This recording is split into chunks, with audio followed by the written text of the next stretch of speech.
layo, layo, layo pa po ng aking pinanggalingan.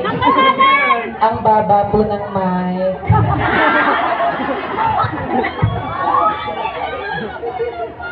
Wala ho bang palakpakan dyan? Wala ho bang minudo dyan?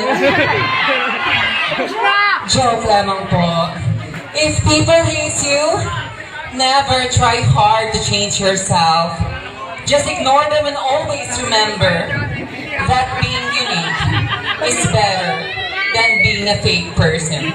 Good evening, ladies and gentlemen. Serving you Cuties Filipina, Gandang Latina. This is Sophia Nicole Arcangel, a 25-year-old stunner all the way from Calayan in the province of Laguna.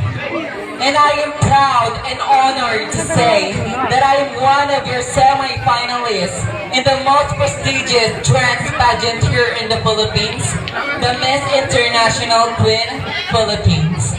But tonight, since this is the pageant, allow me to stand by the name of your one and only, your Miss Universe 2019, Miss Gazini Ganados. Miss Gazini Ganados po, naniniwala sa kasabihang, hindi lahat ng masarap ay mahal.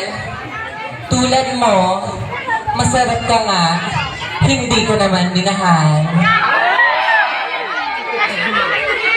Ladies and gentlemen, panel board of judges, the costume that I'm wearing tonight is the single costume all the way from Lanao del Sur in Mindanao. Thank you.